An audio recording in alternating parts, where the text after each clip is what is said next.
आप देख रहे हैं इंडिया टाउन न्यूज, भारत की बात। नमस्कार, आप देख रहे हैं इंडिया टाउन न्यूज और मैं हूं आपके साथ सुरभि शुक्ला।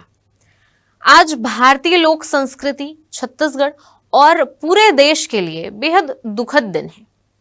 एक ऐसी आवाज जिसने गांव की चौपाल से लेकर दुनिया के सबसे प्रतिष्ठित मंचों तक भारतीय लोक परंपरा की गूंज पहुंचाई, आज हमेशा के लिए खामोश हो गई। पद्मश्री, पद्म भूषण, पद्म विभूषण और संगीत नाटक अकादमी पुरस्कार से सम्मानित अंतर्राष्ट्रीय ख्याति प्राप्त पंडवानी गायिका तीजन बाई अब हमारे बीच नहीं रही। रायपुर एम्स में 5 जुलाई तड़के करीब 3 बजे उन्होंने अपनी अंतिम सांस ली। तीजन बाई सिर्फ एक लोक गायिका नहीं थी, वे भारतीय लोक संस्कृति की जीवित पहचान थी। उन्होंने अपने स्वर, अभिनय और अद्भुत अभिव्यक्ति से महाभारत को इस तरह जीवंत किया कि भाषा की सीमाएं भी उनके सामने छोटी पड़ गई। आज उनका जाना केवल छत्तीसगढ़ की नहीं बल्कि पूरे भारतीय संस्कृति जगत की अपूरणीय क्षति है। देखिए हमारी ये विशेष श्रद्धांजलि।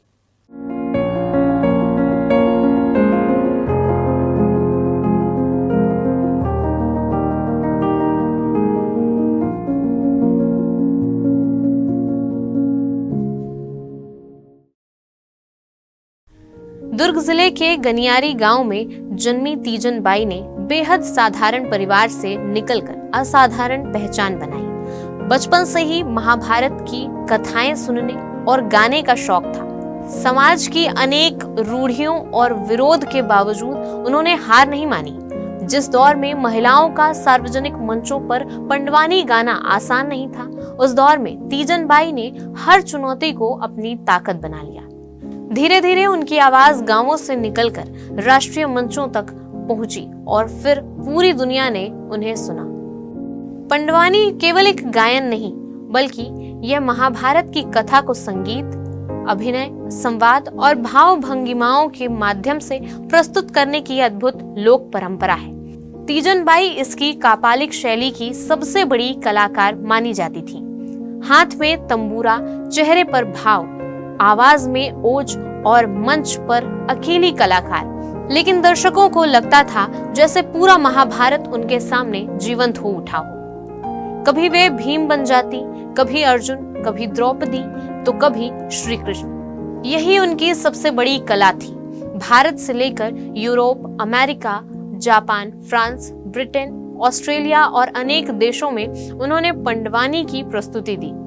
1000 से अधिक राष्ट्रीय और अंतर्राष्ट्रीय मंचों पर उन्होंने भारतीय संस्कृति का प्रतिनिधित्व किया। जहां भी गई, दर्शक उनकी प्रस्तुति देखकर मंत्रमुग्ध हो गए। उन्होंने दुनिया को बताया कि भारत की लोक परंपराएं कितनी समृद्ध है। देश ने भी उनके योगदान को भरपूर सम्मान दिया। उन्हें पद्मश्री, फिर पद्म भूषण और बाद में देश के दूसरे सर्वोच्च नागरिक सम्मान पद्म विभूषण से सम्मानित किया गया। संगीत नाटक अकादमी पुरस्कार ने भी उनके योगदान को राष्ट्रीय स्तर पर स्वीकार किया। लेकिन शायद उनका सबसे बड़ा सम्मान था दर्शकों का प्रेम, जो उन्हें हर मंच पर मिलता रहा। आज उनके जाने से एक अपूर्णीय क्षति हुई है, क्योंकि वो पाटन क्षेत्र के बिटिया भी थी और बहुरिया भी, ससुराल भी यहीं, मायके भी यहीं।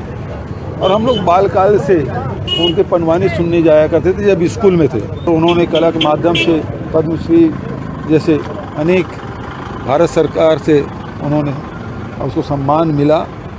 तो ये छत्तीसगढ़ का सम्मान, छत्तीसगढ़ को, छत्तीसगढ़िया लोगों को सम्मान उन्होंने कराया। उसके जाने से निश्चित रूप से एक अपूर्णीय क्षति हुई है कला के क्षेत्र में, छत्तीसगढ़ में।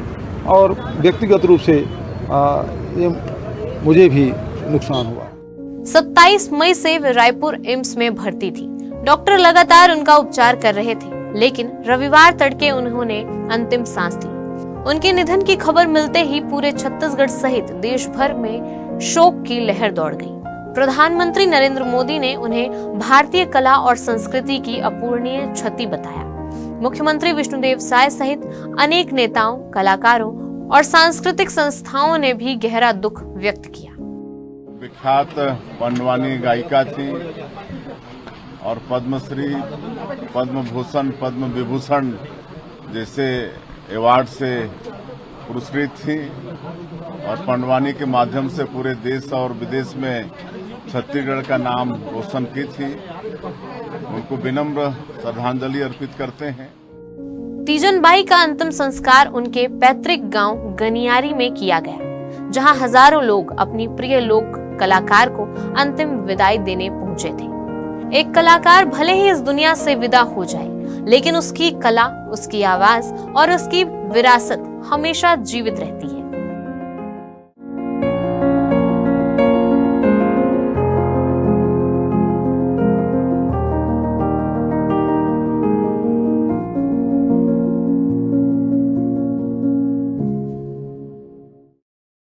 तीजन बाई का जीवन हमें यह सिखाता है कि प्रतिभा किसी भाषा, किसी क्षेत्र और किसी सीमा की मोहताज नहीं होती।